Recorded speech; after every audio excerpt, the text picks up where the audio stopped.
Welcome to Hoosier Game Day, presented by the Hoosier Network. I'm Abel Wegenke, alongside me, Nick Abel, as always. Nick, last week, a huge shutout win for the Hoosiers, They rushed for over 300 yards for the third straight game, and we saw a lot of big performances. Nick, kind of tell us more about that. Yeah, dominant win over an FCS squad in Indiana State that was just outclassed, outpowered for all four quarters. How about Omar Cooper?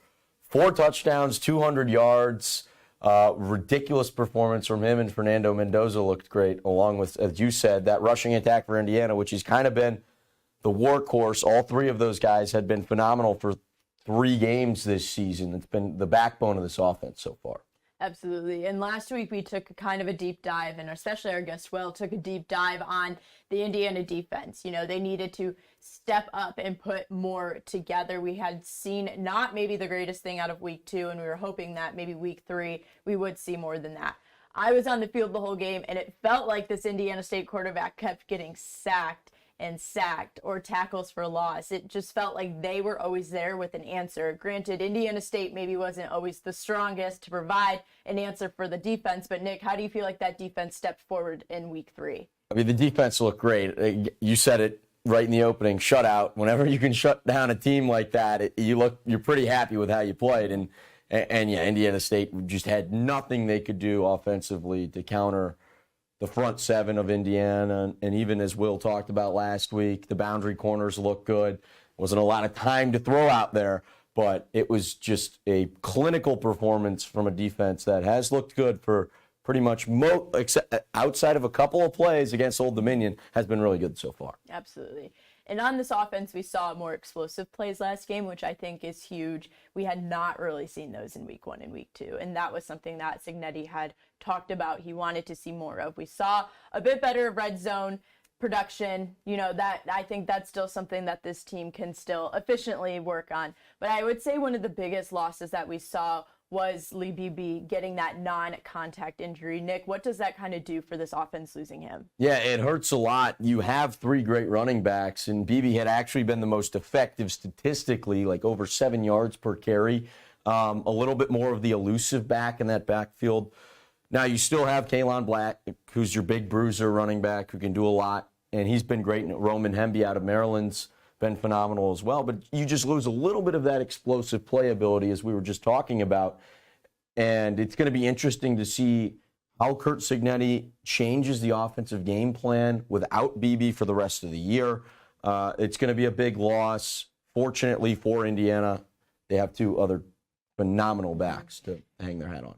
And could you potentially say that Mendoza helps them in a sense, because we saw it a lot against Indiana State. Yeah. Nick, he likes to tuck that ball and run. Yeah, it was actually, there's a couple great clips on social media of Curt Cignetti telling him to stop running the football, especially when you're up as much as you were against a team you do not want your quarterback to get hurt. But he is more than comfortable running the football. He opened up the game with a rushing touchdown. He is a guy who will go and lower the shoulder and try and get yards, which does help. We haven't seen it a ton this year in terms of big playability from Fernando outside the pocket and running the football. But it's just another thing a defense has to key in on. You can't lose him when he's in the backfield. Absolutely. And coming Saturday, Illinois into town, it's a top 20 matchup. When you look at the history of this team, it's, you know, arguably the biggest game in Memorial Stadium history and one of the biggest games for Indiana. Is it the biggest game in the history of the Hoosiers? Debatable. If it's me, I'm saying maybe not, because they did make that college football game last year, which is a very huge step for the program, a very big thing for the program. But nonetheless, Saturday's game is a huge make or break. A record will be broken either way. Something will get spoiled. Nick, what are your thoughts on it? Yeah, it may not be in terms of value, because college football playoff, Ohio State last year, quite the caliber matchup of those 2 games, but the air is a little bit different on campus this week. Absolutely. Because you really need to win this football game if you want to make it back to the college football playoff. I think it's awesome. You know, another 7:30 game, night game on NBC primetime. This is what you want for a program that's just kind of unfolding into what Kurt Signetti thinks and a lot of the fan base thinks could be the emerging superpower in college football. So this is what you want. You want those primetime home games, which they didn't have last year. It's going to be a lot of fun, and the fans are kind of on edge waiting for that kickoff tomorrow night. Absolutely, Nick. And we have a wonderful guest coming this week, Josh Pose. He joins us next with more on this Illinois matchup. Fire. Welcome back. I'm here with Josh Pose, beat writer for Inside the Hall. Josh, a big game tomorrow. How are you feeling about it so far? I'm feeling all right about it. It's been a long week leading up to it, Ava. You can feel the tension building on campus. Here we are at the weekend. People are coming on campus. It's going to get more crowded. Hotel prices are going up. And it's finally game day.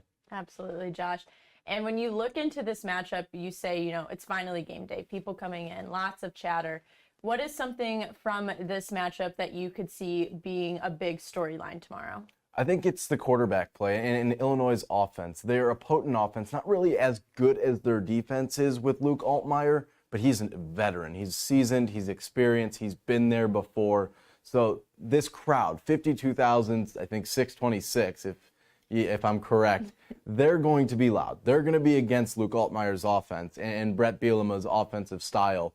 But can they get around that? Can they get the silent count down? Indiana couldn't do it last year at Notre Dame and Ohio State. They finally get the chance. After 2 games on the road last year, they finally get the chance to be at home for one of these big games. Absolutely. That silent count. Not an easy thing in these types of environments. And for Illinois, too, they're also missing what many would consider a key player. Could you tell us more about that? Yeah, Xavier Scott is one of the Big Ten, all Big Ten. First team All Big Ten, fourth team All-American in the preseason. He went down with an injury, and everyone said, Lee Beebe Jr. went down with an injury in the third quarter of a blowout. This was the fourth quarter of a 31-0 game against Western Michigan. He's not expected to go, according to Brett Bielema, Illinois' coach. So that really puts it back even with Indiana's really good wide receiver room. Mm-hmm. And of this Illinois kind of roster, what's a matchup that you see on the field that could be a really good one for fans to look at between Illinois and Indiana? It's got to be, for me, Hank Beatty versus D'Angelo Pons. Beatty has 19 receptions. That's 11 more than the next receiver for Illinois. He's Luke Altmaier's top target. He has 3 touchdowns. He is very good. D'Angelo Pons, another one of those first team all Big Ten, All-American preseason. That's going to be the matchup I want to see. Can Illinois' pass game with Beatty and Altmaier go against Indiana's pass rush and the depleted secondary? Lou Moore is going to be playing, but Byron Baldwin hasn't played yet, and we don't know his status. Bryson Bonds is out for the season. So it's going to be interesting to see how those two teams match up. What do you think could be a key for Illinois in this game to help them win it, or even a key that could shoot them in the foot and they lose it? I think what we'll know in that first quarter, what Illinois team we are going to get. They're not experienced in big games. Indiana has a wealth of big game experience, but Illinois, they went to Duke. Duke didn't even have students on campus yet, Ava. So that levels the playing field. I think the first quarter, if Illinois can put a couple good drives together that are unscripted, that first drive is going to be scripted. We all know it. Everybody does it.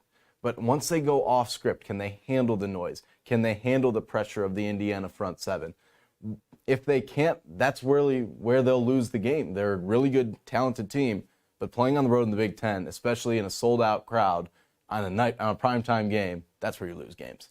Absolutely, Josh. And I think another one of the biggest narratives this week is you hear this about, and we talked about it earlier, Indiana, potentially their biggest home game. But when you look at both of these teams, they're both coming in undefeated. And there's been that kind of talk of, is it a must win for both? What's kind of your thoughts on that? It is more of a must win for Indiana. They have 3 really tough road games with Iowa, Oregon, Penn State, all looming within the next month. They need to win this game at home because those are potentially 2-3 losses there for Indiana. Ohio State, on the other hand, has Illinois, on the other hand, Ohio State at home later this month. They have USC too. So they have plenty of opportunities to win those games and are able to finish 11-1 given their schedule. But it's going to be a really fun game. It is fun, I got to say, Ava. Indiana and Illinois playing in a primetime football game. They played I think our freshman year, our first game. Yep. They played under the lights, but it was a Friday night and wasn't nearly as highly anticipated. No, nothing special like this. This is going to be, Not Josh, at all. for sure. I faintly remember that game, but not a whole ton. Yeah. Not a whole ton. Well, thank you for joining me today, Josh. When we come back, more on Illinois. Welcome back to Hoosier Game Day. Nick, Josh had a lot of really great insight and opinions on that Illinois team, and I really feel like he had a lot of great things to say about Saturday's game. Nick, what are kind of your thoughts and feelings about this Illinois team coming into town? Yeah, it is an interesting matchup. Josh made some excellent thoughts, especially about that Pons-Beatty matchup. That's going to be a ton of fun to watch. And we've seen Pons fit the bill all year. When he needs to show up, he does. He has for 2 seasons at Indiana. What I'm interested to see is what Illinois team do we see? Because they have come out slow in every one of their matches. And when the second half rolls around, they've been playing lesser opponents, so they've been able to just outmuscle them, get their act together, and put up big wins. It's probably not the same case against Indiana. They can't go down 1 or 2 scores. Last weekend against Western Michigan, it could have very well been a 10-7 game at halftime if they don't make a goal line stand. You're not going to get that in a packed Memorial Stadium, and you're not going to have the ability to come back if you're down. So if Altmaier and his O-line, which is all 5 returners, this is a team that is as returning as any team in college football. They have 19 players from last year, all starters on all 3 sides of the football. They haven't looked as maybe clean as a lot of people thought they would with almost essentially the same team. If Indiana can take advantage early, I think they could really run up the score in a hurry and surprise some people by the physicality and the aggressiveness at which they play. Absolutely, Nick. And, my kind of thoughts on this is that I agree. If Indiana can take it early, that's huge for them.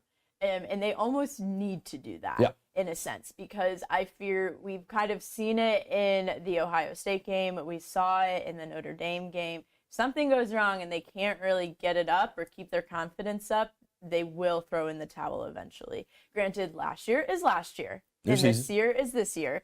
But still, I feel like, characteristics can still kind of maybe carry over and show up every once in a while. So I think that them, getting ahead early is huge. I would like to see this team stay healthy through this game. I think that could be a really big thing for them.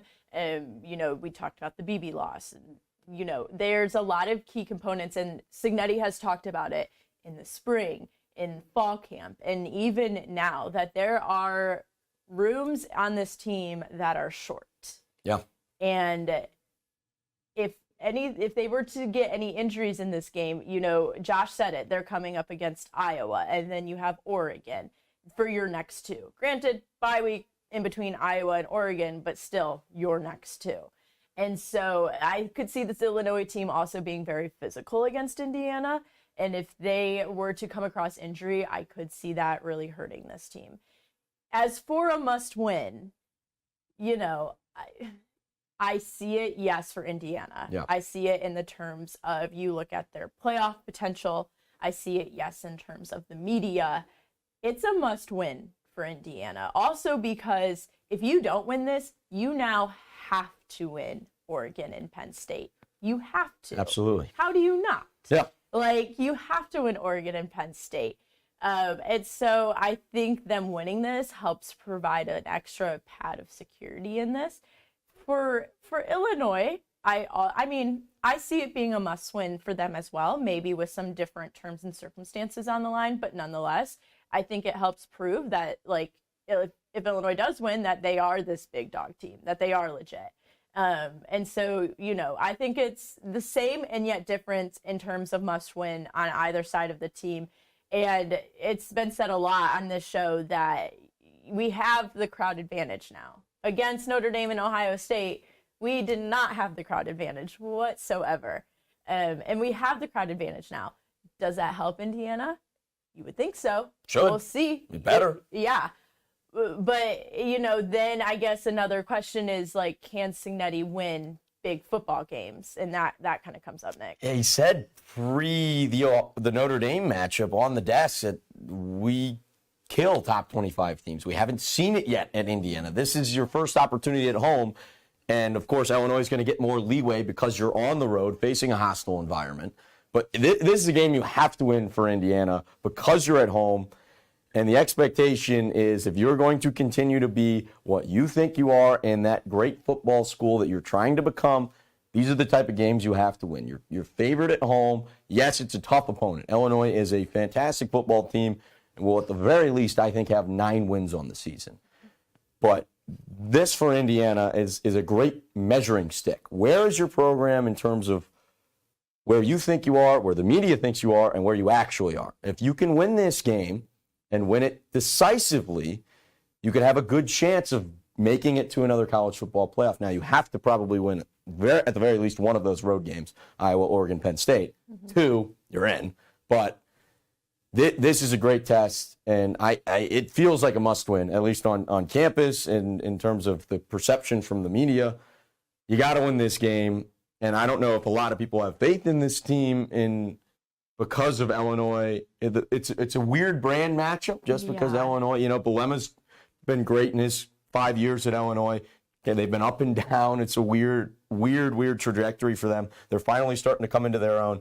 And now Cignetti blows open the gates for what anybody thought Indiana could do. And in his second season, is it the same? Is it a different team? Is it something entirely else? So it's a must-win for Indiana. Illinois, I think, has a little bit more ground. If they lose this, they just got to win some tough home matches. Yeah, I think that's a great way of saying it, Nick. And you talk about the energy, right, and it just being a little weird. And I also think that's the right way of saying it as well, because we've seen them play 3 non-conference teams before this, and then now you're opening with a very loud Big Ten opening game. And it's not that, like, I don't have faith in either teams, and I think this game will be played and won in the trenches, and it's going to be gritty. It's going to be a very gritty game, and I think that we're going to get a good football game on It's still Big Ten football. It could very well be 13-10. We're going to get some good Big Ten football on Saturday night. But it's just, we're going to see a lot. Yep. We're going to see a lot. We're going to know a lot. It's going to tell a lot, Nick. Yeah, absolutely. I think it's going to be awesome. You don't get to open up Big Ten play with the top 20 matchup very often. So it's a great test for both of these programs to see where they're at. Absolutely, Nick.